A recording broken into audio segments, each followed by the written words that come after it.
Welcome, everybody, to the Cincinnati Bengals Weekly Show on the Grilling Truth Sports Network. The Cincinnati Bengals Weekly Show is brought to you by Replenishing Care and Technologies. Make sure you check them out at rcandt.com. I am your co-host for the Bengals Show, Mike Goodpaster. Right now, let me welcome him, my other two co-hosts. First up, Ty Robbins. Hey, what's going on? You know, I, like many Bengal fans, were excited for this game. I wanted to see what changes were made, what was going to happen. And, you know, through the course of the game, it kind of reminded me of that Steelers game. It was up, you know, we were winning, and then you're on the edge of your seat, and then it comes to the end, and then mistakes happen, and then same stuff. So, but, you know, I was pleasantly surprised with the defense. You know, we'll talk about that and what you know, they did. And we'll talk about, you know, some of the bright points in the offense. And then we'll talk about heart. All right. And our other co-host, as always, the only guy here with an AFC championship ring, Joe Kelly, number 58. How you doing, Joe? Once again, Mike, we've already started, man. We've had better days, and you know, it's unfortunate because you know, I think we looking at the game, we've seen a lot of things, a lot of stuff that Joe Burrows, you know, did great. If he could take those couple plays back, I'm sure he would. Defense played sound, but just like last year, Mike, you know, Ty, you guys know, you didn't invest. Well, you did invest in that offensive tackle spot. That was horrendous last year, and that is going to be a thorn in our side this year. We've seen some good things on defense, but just like last year, the opening game in Seattle, we played well enough to win. Came down to a kick last year in Seattle.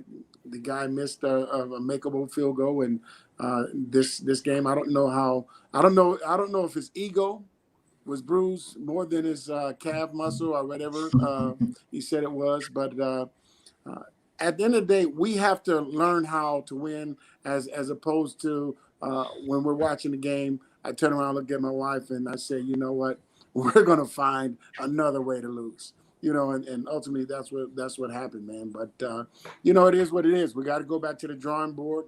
You know, we got to the end of the game, Joe, to get ready to KO goal. I looked at my son and I said, "You know he's going to miss it, don't you?" And he said, "Yep." Yeah. And then that's what he did. Yeah. The thing that concerned me going into this season, and the thing that concerns me with the Bengals all the time, is coaching. And the coaching was atrocious in this game. I mean, who in their right mind would leave Bosa one-on-one with Bobby Hart multiple times, Joe? We said, I said that we were arguably playing against the two best defensive ends in football, a duel, in Bosa and Ingram. And you didn't even think one time to tip. And you could see there was a lot of verbiage going on back and forth. I don't know. I couldn't imagine what Bobby Hart was saying. But, you know, those guys were salivating. It was, you know, they were probably in a huddle arguing with each other on who could line up on Bobby Hart's side. You know, and like you said, it's an adjustment. We're throwing quick. We've got 3-step drops, you know, and this guy's still, again, totally whiffing. In a 3-step drop, he's not even getting a hand on the defensive lineman just to knock him off course. And ultimately, you've seen how it affected our passing game, but you definitely seen how it affected our run game. Mixon, by the time he was getting the ball, he was getting hit in the backfield. So you know, it's man, you know, you have to go in and you have to address this. Or, you know, we could possibly be looking at another 2-3 win season with an effort like that. Yeah, and the problem is Jonah Williams. You can kind of give Jonah Williams a pass, first NFL start, but he didn't look good either, Ty. I think about, here's a guy that played at Alabama. His last game was that, you know, championship game. Then he didn't play all last year. So I do give him a pass. I didn't think he played bad. There was some plays where Bosa got the best of him. I think he's going to learn on the run. And I think he's a student of the game, like I said last week. And I think he will study what he did wrong, work on his technique, and he will improve. I really believe that. Hart, on the other hand, I don't know. Turner keeps saying, Hart's a smart player. He knows what to do. But some of the plays that I sat and watched, where he puts his hand on Bosa and then he just turns to space. Like, Bosa's the best player on the defense. Why are you just going to put a hand? Like, you should be in front of this guy. You know what I mean? And just, I don't understand why they don't try somebody else. And I think maybe possibly they will, because enough people complain, like, come on, you can't get your quarterback if this is your future. Well, how about this? I think I understand. Hey, how about this? I understand this. I understand that the offensive line coach, Turner, is a complete joke. He proves that every time he sticks up for Bobby Hart. I don't have any reason to think Jonah Williams is going to get any better, Ty, because he's still coached by a guy that doesn't know what he's doing. Well, I think Jonah's the kind of guy, though, he'll go out and get that extra coaching. You know what I mean? He's not going to sit back and just settle for the status quo. He wasn't that kind of player in high school, in college, and I don't think he'll be that in the pros. I think he'll be a pro in the offseason, get the help that he needs to improve. But I think you'll see. Unfortunately, Ty, isn't that an issue that you got to go out and get somebody else to be your offensive line coach when you've already got one? Well, I mean, that's an eternal. Someone's going to figure that out, because in the NFL, you know what? You get fired. Yeah, I look at it. Fellas. Jonah obviously played a lot better than Bobby Hart. Anybody could have played better than Bobby Hart. When I was looking, you have to look at his footwork. You got to look at where his hands. If he's properly using his hands. How his leverage is. And you went against two pretty good guys. I seen him come at a stalemate with those guys at times. I seen him get beat. I seen with him a lot of things, and I'm hoping it's timing. I'm hoping it's rust. But in my opinion, when I look at and when he's kicking back, and he's going into that he's blocking one of those speed guys. I see that he had really good footwork at times. I seen he had really good leverage at times. With Jonah, Mike, I think his pedigree. I see some competitiveness with Hart. Hart was still, again, just getting beat and you're just turning and looking, and the guy, it's not after 1, 2 and you get beat and you're just turning and looking, on run plays, you get dominated, guy throw you around and you're just looking, get in there, push the pile, try it. You miss this guy, go try to hit somebody else. And Mike, we've never seen that in Bobby Hart.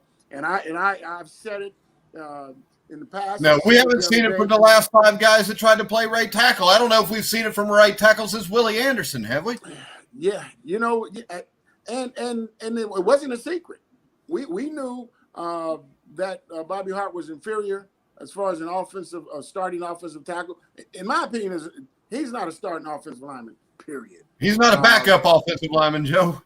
Yeah, and like you said, this.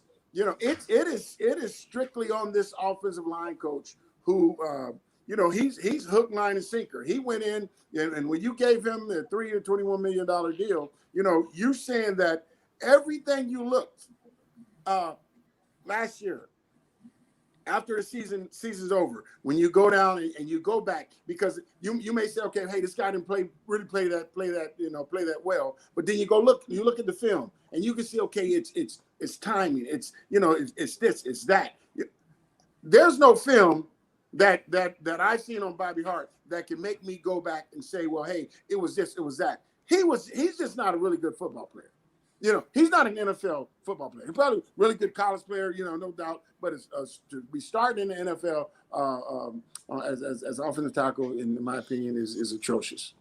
Yeah, and the other fact, Opie Taylor, the Bengals head coach, used all 3 timeouts before you even get to the last 7 minutes of the game. And that's a point where they needed those timeouts. And my other question here, Joe, is this. They are treating Joe Burrow like he's Mark Sanchez in his rookie season. What we saw in the fourth quarter when they played at tempo and they get the ball out of his hands, he made plays. I think they've dumbed this down because he's a rookie, and I don't think there's any need to dumb it down, especially with the O-line he's got. They got to get the ball out of his hands as quickly as possible. Yeah, you look at it, he knew, and you can get a feel of the game. I think he was getting a feel of the game. He had the long run for the touchdown. I think that really got his juices flowing. But you look at here, he doesn't have the happy feet. You're looking at him, he's poised, but he's not, based on the offensive tackle's performance, he's not allowed to get in his progression.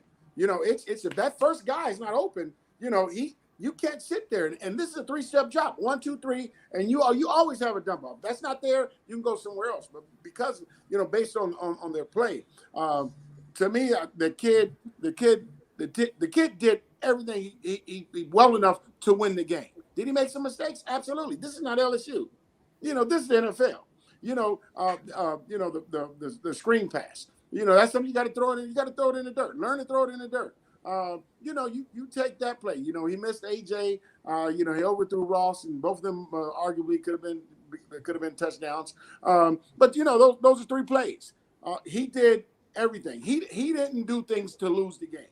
He played well enough to win the game, and it's unfortunate that he's gonna be he's dealt this hand.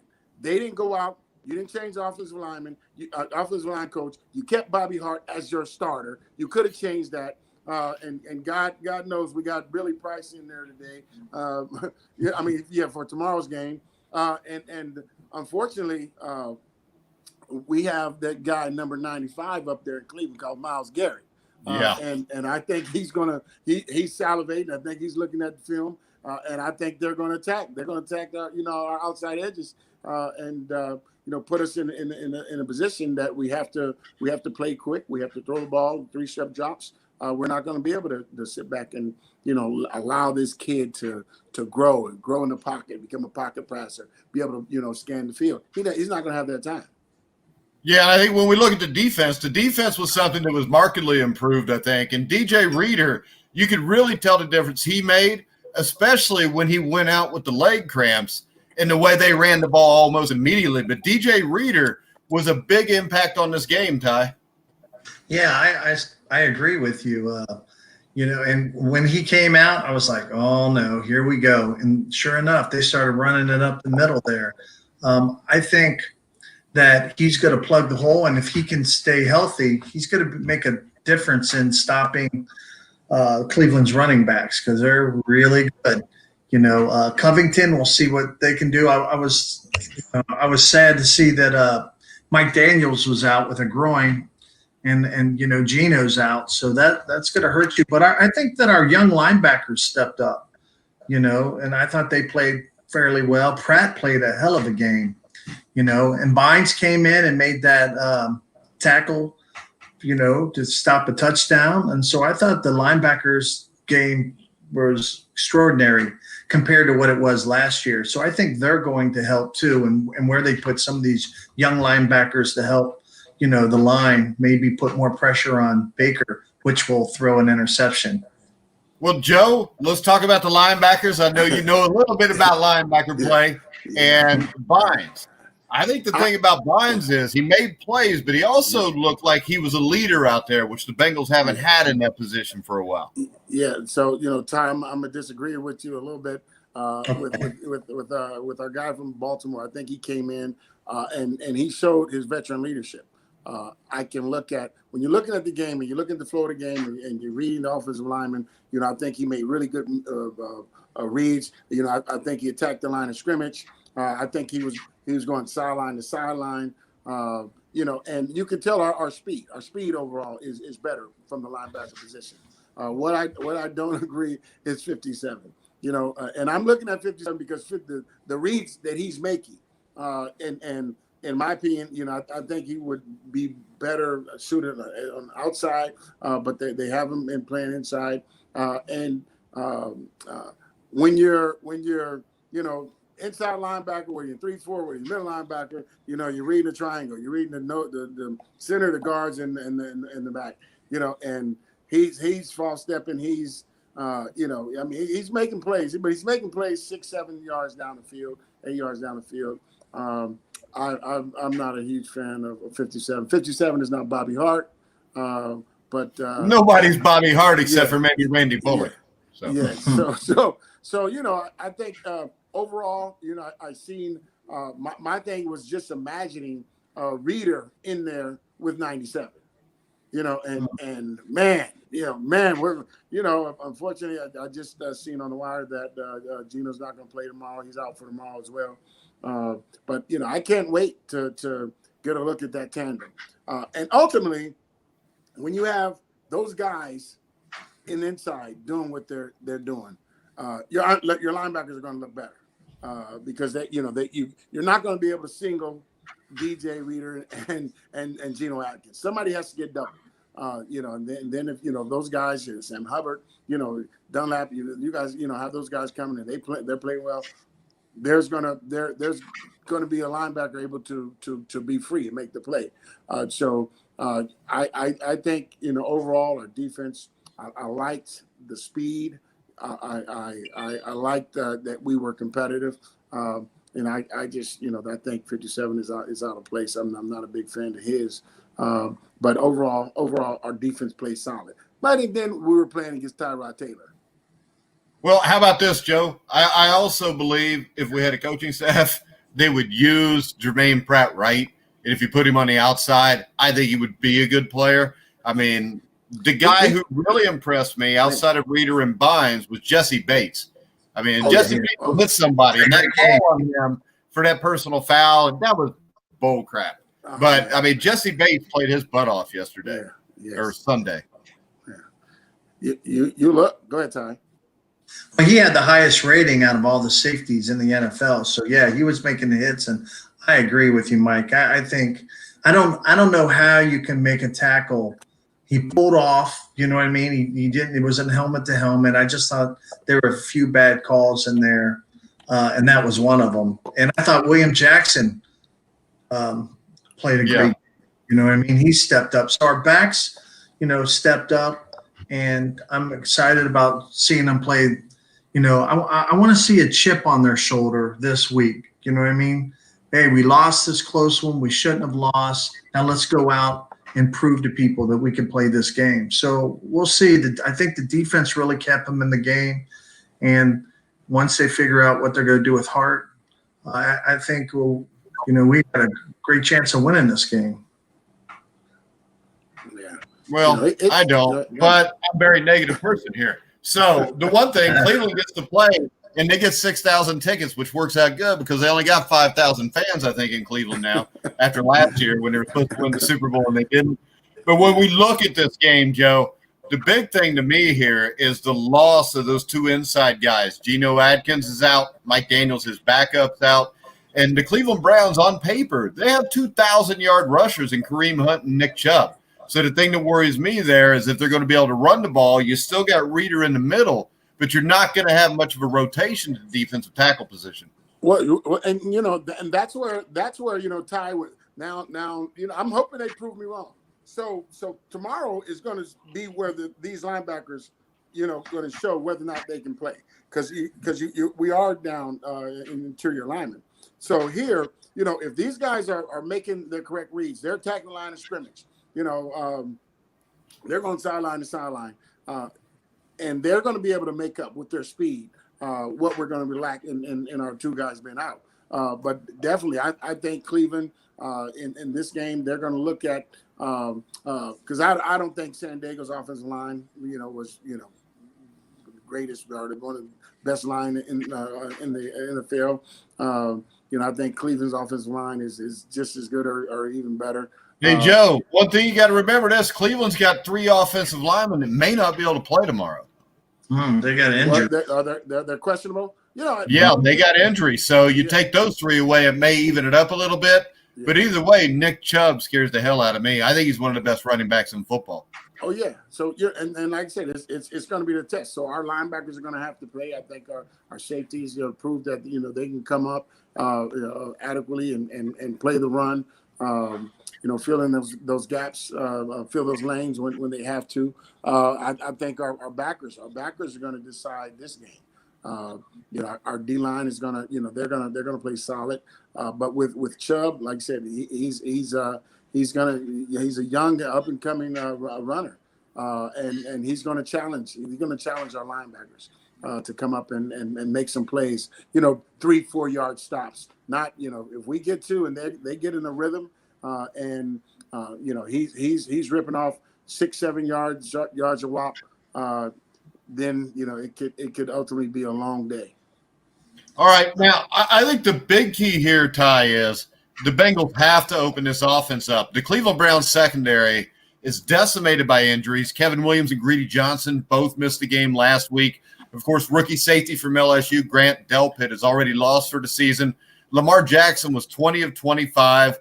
And, I mean, they don't have as good a group of wide receivers as the Bengals do. So I think it's imperative the Bengals throw the ball here, and they let Joe Burrow throw the ball downfield as long as Myles Garrett doesn't kill him. Yeah, I'd like to see them open up. I didn't think they opened up as much. Of course, when you're running for your life, it's hard to get plant your feet and send them out. But like T. Higgins, I'd like to see him get the ball more. I thought they should have used Boyd sooner. Boyd had 4 passes with 3 first downs. I wish I would have saw him get the ball sooner. I was excited that they used Uzama. He finally using this tight end, but I didn't we didn't hit Mixon out of the backfield. There's a lot of things that we have to change up. We could have thrown a lot of different looks their way, but because of the pressure that he was getting, that shuts your offense down. So I'm hoping that they go down, they sit at the table, and they figure, hey, we need to use. We've got some of the best wide receivers. We need to utilize them. I mean, Green was, really earning his money, but until that last, set that he had going down the field, he passed it along to everybody. When he did that, we were really successful. You know what I mean? But they just got to do that sooner. They got to get out of the gate sooner. Well, and I think with that, Joe, they got to chip. They got to scrape on Myles Garrett. They've got to do something blocking scheme-wise. And my other thing is this. Joe Burrow's good outside of the pocket.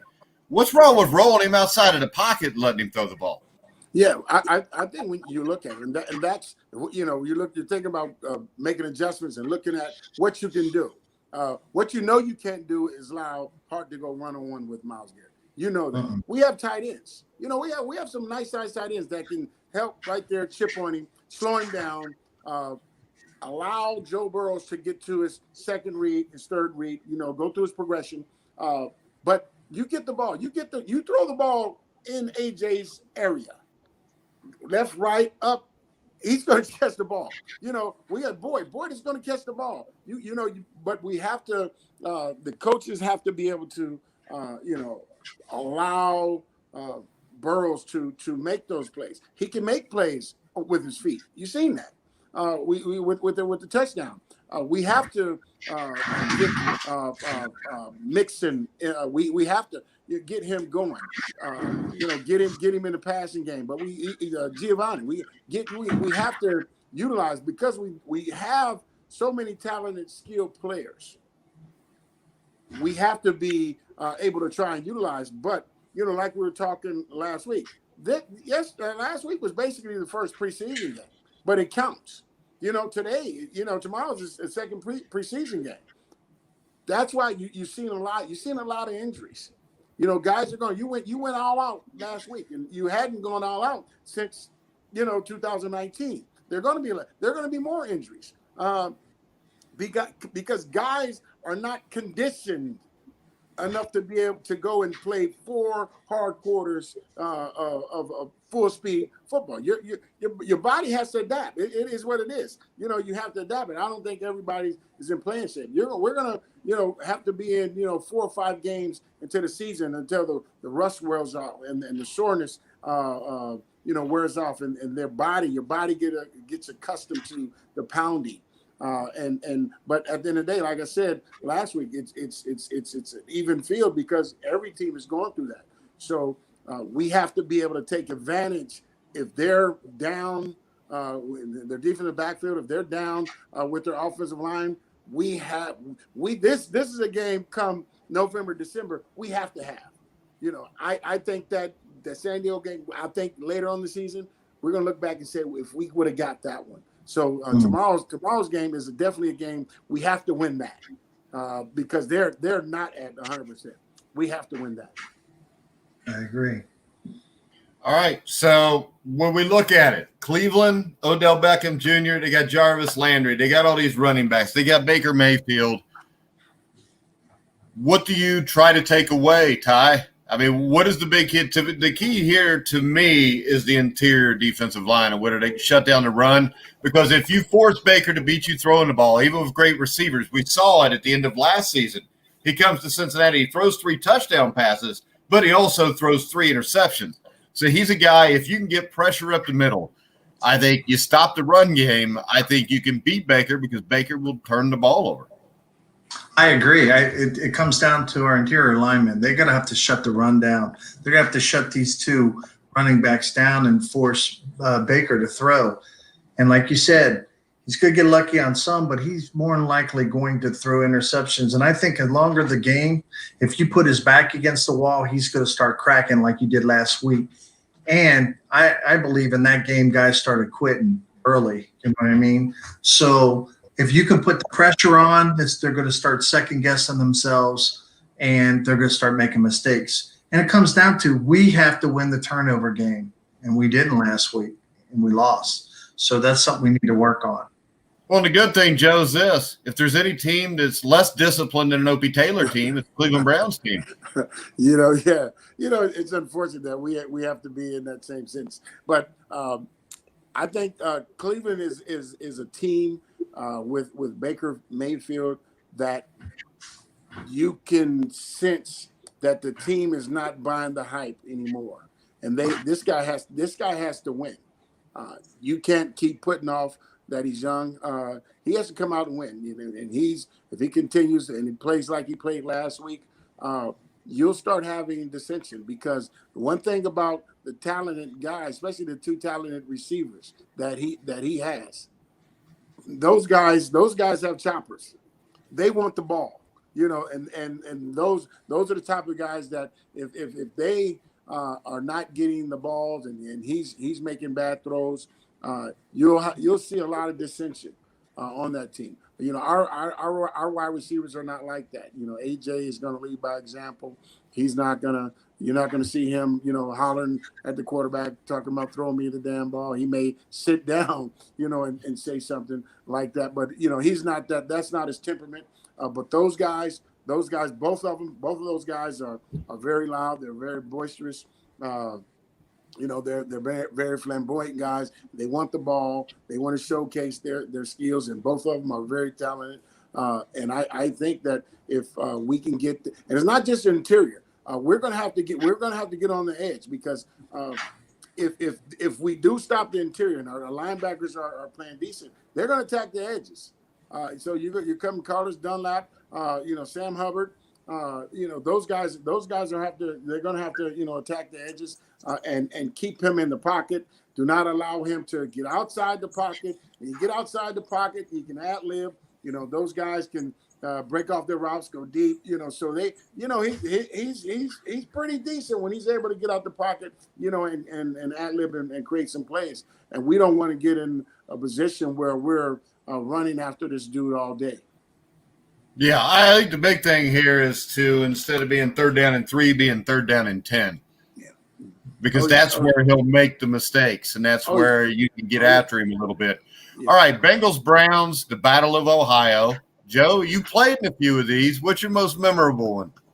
I have, man, there wasn't too many that were not memorable, especially when I first came in, 86, 87, because, undoubtedly, in my opinion, Cleveland Browns, 86, 87, arguably had the best team in NFL. You had the drive and then you had the fumble. So, it was really good, especially after fumble to go against Ernest Biner and rib him about, fumbling ball, and the whole city of Cleveland hates you. Somebody's going to, you're talking all the smack on, based on that. But those are some competitive games. We had some good Monday night games, with those guys.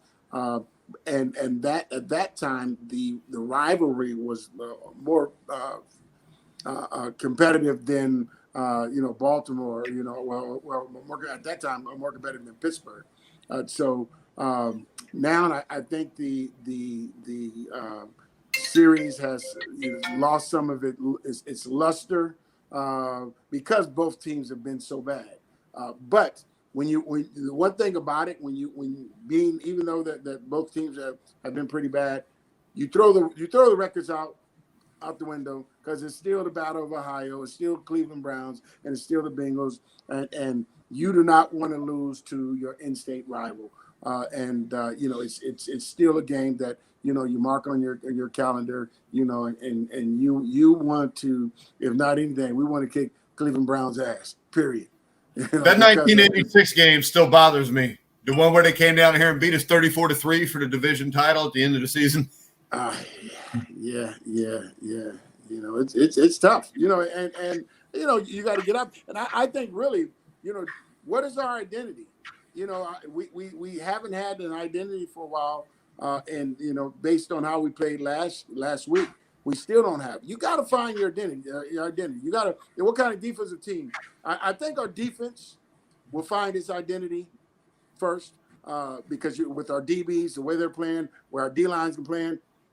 We got young backers led by a veteran guy. I think we can establish an identity. Whether or not we're going to be these tough guys, we're going to be these scrappy guys. We're going to fly around the football. We're going to hit guys, and we did that. We played clean, hard-nosed football last week, and offensively, I think it's going to be a struggle. It's going to be a struggle until they're able to adjust the line and get 5 guys that can be competitive throughout an entire NFL game. All right. So do the Bengals win this game, Ty? I think they do. I think they have to come out. This is a must-win for them.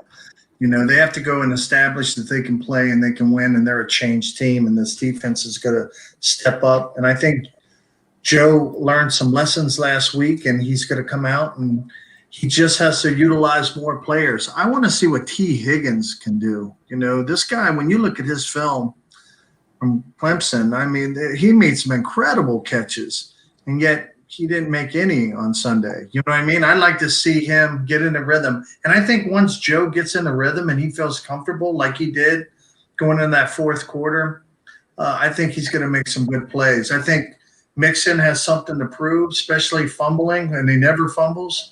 That he's going to want to come out and make a difference. And he always has good games against Cleveland. So I think this is a game where everybody's counting them out, but they're gonna come out and they're gonna win this one. All right, Joe.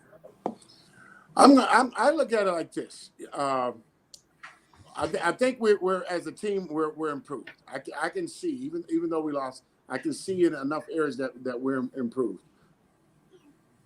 Unfortunately, one of the biggest spots on the NFL team is your offensive tackle play, and I think that is going to affect us this year. When I looked at that was just disappointing, seeing that he was probably worse than he was last year. Speaking of Bobby Hart, which ultimately is going to affect your quarterback.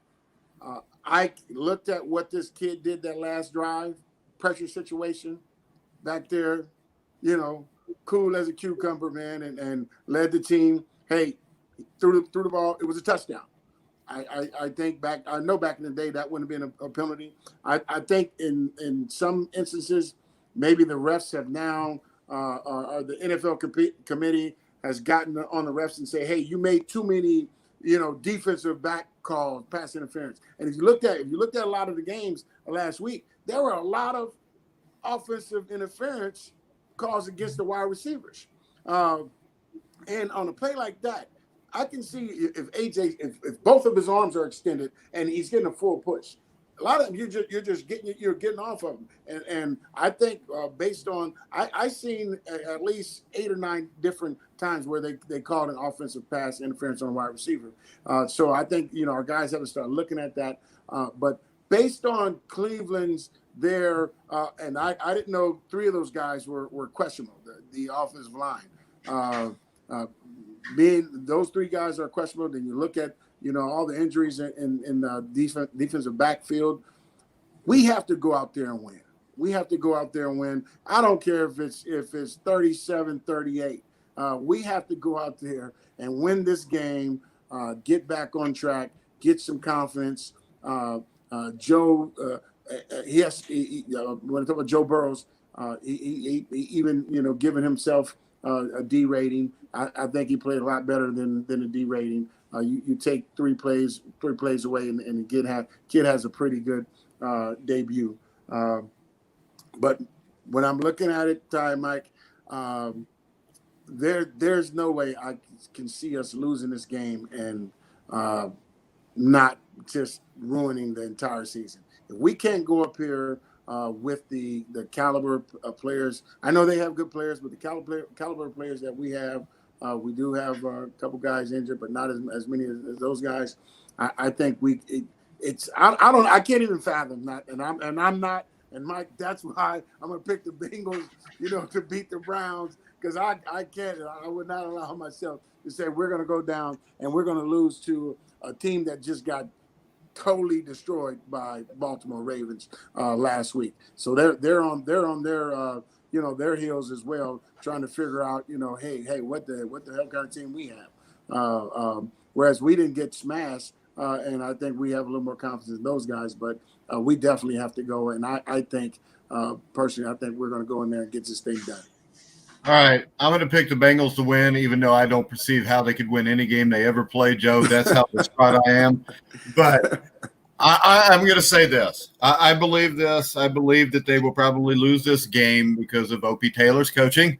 But I believe this. I believe if they come out and they throw the ball, and they throw the ball deep down the field to try to lose, and they actually just come out and let Joe Burrow play at tempo, I would go no huddle. I would love – if this is my team, I'm going to let Joe Burrow call the plays because Opie can't. Opie can't even save timeouts because he's too busy calling the plays. He gets confused, and he has to burn timeouts. And that's what's happening. It's happened all year last year. It's happening all there. I mean, he's a guy that had never been a head coach, never been an offensive coordinator. Now you're going to do both things at once. That's stupid. So I'm saying this. If they come out and Joe Burrow throws the ball 30, 35 times, they play at tempo, I think the Bengals can win this game in a track meet. If it's a low-scoring game, I think that means that Burrow is probably not comfortable. And see, that's the problem. I think by trying to make him comfortable, by dumbing it down, I think they make him uncomfortable. Yeah. Where I think if they just treated him like he was an NFL quarterback and let him just go play, they would be fine. They'd be 1-0 right now, and Ty would be ready to buy Super Bowl tickets. And I would. See, I told you. Hey, if they win this game, Ty will be ready to buy Super Bowl tickets. Ty's all in, right? I'm going to be with Joe. I'll buy Joe a pretzel. Yeah, that's right. You buy Joe. No, pretzels like $27 at the stadium. You can't buy a pretzel on a teacher's salary, Ty. Oh man, yes. Oh, you got tenure now. Now you're making the big bucks, though. It's rough, man. Go ahead, Joe. I said it's rough. We just, I still have confidence in those guys. You look at the great spots. You look at DJ Reader. You look at AJ Green. Been out all year. He came and he like he didn't miss a beat. The use of our tight ends getting involved in the game. Our defensive backs. So we have and just to be excited about Joe Burrows. We know what Mixon can do. We know Mixon is he's gonna make some plays. We gotta get Giovanni in there. So we have so many weapons, man. So I still think that we're gonna go up there, and I'm hoping that, like you said, allow Joe to get in the rhythm. Use his legs. use his tight end, dump off to Giovanni, here, do some quick stuff to Mixon. We got to get Mixon going. So if we can get those things going, I think tomorrow night, man, can be, a really, really good night. I hope it is, because I'm going over some friend's house, and they have this big giant TV out in the backyard. We're cooking some chili, and it's supposed to rain tomorrow night, Joe.